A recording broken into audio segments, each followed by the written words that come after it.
Bonsoir à tous, bienvenue dans votre émission La Réunion Léla. On va essayer de parler de d'Étac Barreau, on va essayer de savoir exactement ce que c'est, on va voir ça dans Gadzam Réunionnais.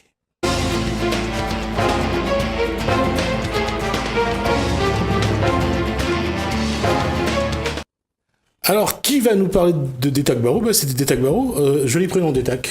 Oui, joli prénom Détac. Alors, mais c'est pas moi, Détac. Non prénom. Donc Maëva Barthès, je suis enseignante de sciences économiques et sociales au lycée Amiral Bouvet de Saint-Benoît. D'accord, une cliente déjà, puisque voilà. Elle connaît bien la maison maintenant. C'est ça. Alors, c'est quoi le Détac Barreau cette fois ? D'abord, c'est quoi Détac Barreau ? Alors, Détac Barreau en créole, donc ouvrir le portail, ouvrir ses portes. Donc, c'est un projet qu'on monte et qu'on réalise depuis le début de l'année scolaire avec donc 105 élèves de la section économique et sociale du lycée Amiral Bouvet, donc des élèves de première et de terminale. Et c'est une action, un ensemble d'actions en faveur des personnes âgées et des personnes isolées de la région Est de la Réunion. En quelques mots, donc depuis le début de l'année, on a déjà réalisé quelques actions, donc notamment des demi-journées partage avec des ateliers bien-être, des jardins thérapeutiques avec des personnes âgées de l'unité de soins de longue durée de Saint-André, donc qui est une antenne du GHER. Et donc on monte diverses actions en partenariat avec le lycée Amiral Bouvet, bien évidemment, le Rotary Club de Saint-André, le GHER et son unité de soins de longue durée de Saint-André, et également la mairie de Saint-Benoît. Donc notre objectif à nous, c'est d'organiser des rencontres, des ateliers, des événements pour notamment lever des fonds pour animer et équiper des structures qui sont qui œuvrent en faveur des personnes âgées et des personnes isolées.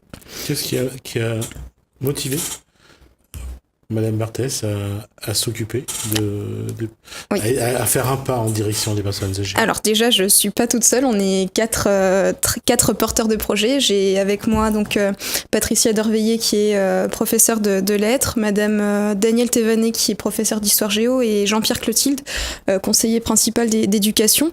L'année dernière, on avait monté un projet en faveur des enfants malades, donc de diverses structures de l'île.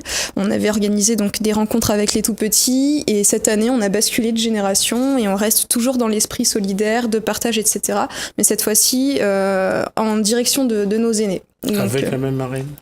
Avec, non, pas la même marraine, parce que cette année, on a la chance d'avoir donc Misty, qui est notre marraine, et Thierry Jardineau, qui est également notre parrain. Alors, si on peut voir l'affiche de la manifestation, donc de ce week-end, c'est la régie bien va nous l'envoyer. Alors, on va continuer la discussion. C'est d'abord, alors, c'est quoi ? Alors, voilà, l'affiche. Oui.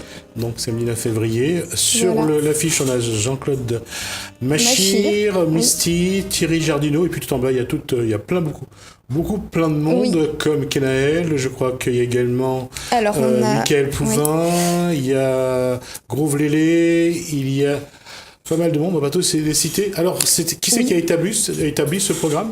Alors, on a été à la rencontre de divers artistes de locaux qui ont accepté, donc notamment ceux que vous voyez sur l'affiche, qui ont accepté de participer au grand spectacle du 9 février. Ouais, ils le font à titre gracieux. Complètement, à titre complètement gracieux et bénévole. Et d'ailleurs, on les remercie fortement parce que sans eux, il y aurait juste pas de spectacle. Et donc oui, c'est bénévole. Juste une petite modification en ce qui concerne la présence de Michael Pouvin, pardon. Il est très attaché à la cause, mais il a des obligations professionnelles qui font que finalement, il ne pourra pas être là sur cette manifestation. Pour les spectateurs qui avaient pris leur place, ils le savent. Le concert il est juste au milieu. Il est juste au milieu. Ouais. Mais en tout cas, il nous soutient encore une fois. Mais le concert a été reporté parce qu'il devait se tenir le 5 décembre de l'année dernière. Et avec les mouvements sociaux des Gilets jaunes, on a dû reporter, ce qui fait qu'il n'a pas pu être disponible pour cette date-là. Mais on a une quinzaine d'artistes locaux. Donc pour les citer, on aura donc nos marrains et parrains. Marraine et parrain, décidément. Ça va arriver, pas de donc Misty, notre marraine, et Thierry Jardineau, notre parrain. On aura l'Indigo qui sera avec nous, Grove Lélé, Votia, Kenaël, Benjam. Ils sont pas sur l'affiche, mais il y aura Théâtre La Cour en surprise aussi. Sistaflo, Morgane, Manu Cadet, Hervé Humbert, Olivier Brick, 974 United, et on aura plein de surprises pendant cette soirée-là. Et comme vous l'avez dit, donc ils viennent participer à cette soirée, animer cette soirée-là de manière entièrement bénévole. Vous voyez bien que le prix d'entrée, là, le billet, il est vendu à 12 €. Et l'intégralité de ces fonds seront dédiés à l'équipement et à l'animation des structures qui accueillent des personnes âgées et des personnes isolées. C'est vous qui ferez l'animation. Enfin, j'ai dit c'est vous qui ferez l'animation. L'animation de la soirée, c'est Jean-Claude Machir, puisqu'il est sur l'affiche. C'est lui qui sera le monsieur loyal. Mais je veux dire que c'est vous qui allez monter les actions en faveur de ces personnes âgées, ou bien vous allez donner l'argent à une association? Alors, l'objectif, c'est effectivement de ce spectacle, c'est de lever un maximum de fonds possible, et ensuite nous rapprocher des structures, donc notamment la Croix-Rouge de Saint-Benoît et l'unité de soins de longue durée de Saint-André, pour identifier leurs besoins et financer ces besoins-là. Donc ce ne seront pas des transferts de fonds. On va vraiment concrètement acheter ce dont ces structures ont besoin, et une petite partie de ces fonds-là nous serviront aussi à animer une autre manifestation donc au sein de notre établissement dont on parlera juste après, c'est le Bal la Poussière. Donc on est en partenariat avec la Croix-Rouge et avec l'unité de soins de longue durée. On est en train d'identifier leurs besoins. Par exemple, pour l'unité de soins de longue durée de Saint-André, on sait qu'ils ont besoin d'une table de verticalisation pour les soins kinés des patients qui ont pour habitude d'avoir une position assise ou allongée. Donc là, c'est une table qui leur permettra d'avoir une position debout. Et cette table-là, elle a des bienfaits thérapeutiques. Les kinés nous ont expliqué qu'il y avait plein de bienfaits pour le confort, la dignité des patients, etc. Ça coûte beaucoup d'argent, et l'objectif en ce qui concerne l'unité de soins de longue durée, pour nous, c'est de financer cette table-là pour du coup que les patients aient un confort supplémentaire dans leur vie de tous les jours. On l'a pas dit, on va le dire tout de suite. Le spectacle a lieu où? Alors le spectacle, il a lieu à la salle Gramoun Lélé de Saint-Benoît. Pour ceux qui connaissent pas, c'est au conservatoire, donc à le régional. Voilà, tout à fait. Donc ça commence à 19h. Pile. Et on aura une succession d'animations. Il y aura du Sega, du Maloya, de la variété, il y aura de la musique urbaine. C'est vraiment pour tous les publics, pour tous les âges, pour tous les goûts. Et donc on vous invite à venir nous voir donc ce samedi 9 février. Les billets sont en vente sur monticket.re. Donc sur internet. Et pour ceux qui ont l'habitude de ne pas fonctionner avec internet, vous pouvez aller aussi acheter les billets dans toutes les Fnac, les magasins Fnac de Lille, et dans les offices de tourisme. Et encore une fois, c'est l'occasion de s'amuser tout en étant utile à des personnes qui ont besoin d'un peu plus de confort. Comment vos élèves participent à cette action? Alors, les élèves nous aident beaucoup dans tout ce qui est communication autour du projet. Donc, ils sont adeptes des réseaux sociaux. Ils sont aussi, pour certains, très sensibles à l'aspect marketing, publicité, etc. Donc, ça leur plaît beaucoup. Et ils vont nous aider pendant le spectacle. Donc, certains élèves auront des missions bien précises de régie, d'aide au fonctionnement de la scène, des loges, etc. Et certains d'entre eux aussi vont nous aider pendant l'entracte à vendre des boissons et de la nourriture pour lever encore plus de fonds donc en faveur de ces personnes-là. Cette action-là, et c'est un paradoxe, parce qu'à Sainte-Anne, j'aurais pu comprendre un petit peu l'action menée par le lycée de Sainte-Anne, puisque c'est les métiers d'aide à la personne. Oui, tout à fait. Et cette façon à vous de sortir un petit peu de vos sentiers battus, puisque vous êtes c'est un lycée professionnel, donc ça prépare généralement à... C'est un lycée général à Beauvais. Ah, Beauvais, oui. Je croyais que c'était le général et technologique, oui. Donc, c'est général, je disais, donc c'est pas vraiment votre vocation, mais on voit que ça prend. Oui, alors nous, à la base, alors même si on a des élèves qui s'orientent après le bac vers des métiers liés notamment à tout ce qui est relations sociales et assistance à la personne, ça concerne une petite partie de nos élèves effectivement, mais l'objectif pour nous, les 4 porteurs de projet, c'était de les installer dans une action citoyenne, donc sensibiliser les élèves à des causes importantes et les sensibiliser à s'engager dans des causes qui ne les concernent pas mais qui concernent l'intérêt général. Et on se rend compte que nos élèves sont très investis et sont demandeurs en fait d'aider pour la mise en œuvre de ces actions-là. C'est pareil, c'est pour ce bal du 23 février, ils sont dedans, en tout cas ils mettent la main à la pâte. Complètement, ils sont dedans. Donc pour le 23 février, au sein du lycée, on organise une grande journée qu'on appelle donc le bal La Poussière du lycée. On va cette fois-ci ouvrir les portes donc d'Ectac Barreau du lycée et donc on aura nos 105 élèves qui seront présents et on va accueillir aussi un peu plus de 200 personnes âgées et ou isolés de la région Est. Et on est en train c'est à la fin du mois, mais on est en train de mettre en place l'organisation de la journée. Donc la journée, on a un programme qui est en train de s'établir, mais ça commencera par un petit déjeuner fruité avec nos jeunes et nos aînés. On aura des ateliers sportifs, des ateliers bien-être, encore une fois, qui vont mélanger les deux générations. On va faire un repas partage. Il y aura en début d'après-midi l'élection de Miss Mamie et de Miss Papy du lycée, avec une remise de lots, donc notamment de Cadeau Pays, qui nous fait le plaisir de nous offrir des coffrets gracieusement, encore une fois, sur la base du bénévolat. Et l'après-midi, donc il y aura un grand bal, La Poussière, avec un orchestre, des artistes, on va danser, on va chanter. Ça va être un moment de partage entre les générations qui sont assez éloignées en termes de relations tous les jours. Est-ce que vous voulez nous faire un petit aperçu de ce que vous avez chanté ? Écoutez, je laisserai les artistes présents chanter parce que je ne chante pas très bien, vous l'avez déjà constaté une fois. Je n'ai pas constaté encore, donc je vous le dirai à ce moment-là. Ce bal-là, c'est vraiment une initiative du lycée, c'est le lycée qui ouvre... Oui, complètement. Donc c'est une initiative du lycée et des élèves et du projet de l'action d'Ectac Barreau.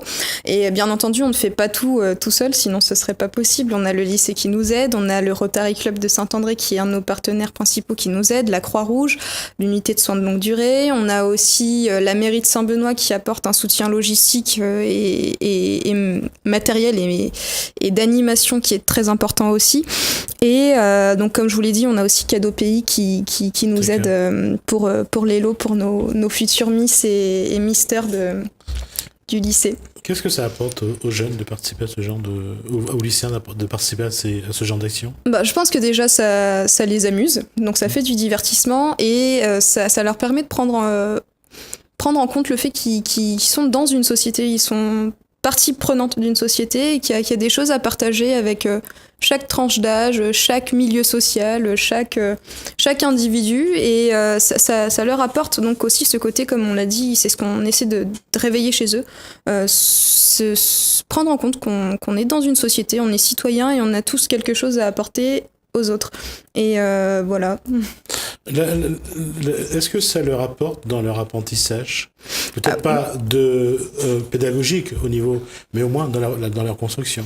Je pense, en tout cas, on espère que ça réveille chez eux déjà un sens du partage et un sens des responsabilités. Donc en tant qu'humain et même en tant que futur professionnel, ça peut réveiller chez eux des vocations d'organisation, d'événementiel, de communication, ou même tout simplement de métiers qui sont liés à l'assistance à la personne. Donc on espère réveiller quelque chose chez eux dans ce sens-là. Et aux professeurs, ça apporte quoi ? Aux professeurs, ça apporte des cernes. Non, ça fait beaucoup de travail, mais ça apporte beaucoup de bonheur aussi parce que on se sent utile. C'est une façon aussi de vivre avec les élèves en dehors du cadre traditionnel. Complètement, parce que on est souvent seul face à une classe d'une trentaine d'élèves. On n'a pas l'occasion de discuter avec les élèves de choses et d'autres. Et là, c'est vraiment l'occasion pour nous de les voir dans un cadre presque hors scolaire, en tout cas pas classique. Et on voit les élèves différemment, complètement différemment. On découvre chez eux des qualités qui sont totalement autres que celles qu'on essaie de réveiller tous les jours. Et ça renforce effectivement les liens. Et comme je vous l'ai dit, le fait de les voir d'un autre œil, ça crée un renforcement des liens. Vous avez participé à leur clip ? Alors pas directement, je ne suis pas dans le clip, mais vous verrez dans le clip les 3 autres porteurs de projet. Il faut savoir que le clip que vous allez diffuser en fin d'émission... Non, juste après. Juste après, c'est parfait. Donc il a été scénarisé, les élèves ont écrit les scénarios, ils ont pensé les scènes, donc ils ont vraiment participé à l'élaboration du projet, du clip en tout cas de A à Z, notamment avec la participation d'Anthony Manguet qui est un enseignant d'un autre lycée, mais qui est aussi membre du groupe 974 United, qui nous a offert la chanson, donc qui vise à sensibiliser justement sur les personnes sur l'isolement, etc. Et donc avec toute cette petite équipe-là, on est arrivé à un clip qui est tout beau et qui est tout chouette. D'accord. Merci en tout cas, Madame Arthès. On va juste revoir l'affiche, s'il vous plaît, la régie, pour rappeler donc que on va rappeler la date, donc samedi 9 février, donc salle Gramoun Lélé à 19h, donc 19h. Un concert dont les fonds sont à destination des personnes qui en ont besoin. En tout cas, merci. On va regarder le clip, justement. Oui. Est-ce que je peux... Oui, s'il vous plaît, parce que sur l'affiche, on voit aussi les partenaires qui nous ont accompagnés. On a le lycée, bien entendu, avec la direction qui est d'un grand secours et d'un grand appui. On a la mairie de Saint-Benoît, le Rotary Club de Saint-André, la Croix-Rouge de Saint-Benoît, le GHER et son unité de soins de longue durée. On ne voit pas non plus sur cette affiche-là le Théâtre des Bambous, donc qui met à notre disposition le régisseur, et donc pour tout ce qui est son et lumière, et sans eux il n'y aurait pas de spectacle. Et j'aimerais aussi remercier, puisqu'on a 2 petites minutes, les Saveurs des Nanas et la ferme auberge Hannibal de Brapanon qui nous apporte un soutien, notamment pour la buvette avec les choses, les nourritures à vendre, et aussi donc la ferme auberge Hannibal qui s'occupera bien de nos artistes ce soir-là. D'accord. Voilà. Je vous propose donc, merci. Merci à vous. Donc rendez-vous est pris.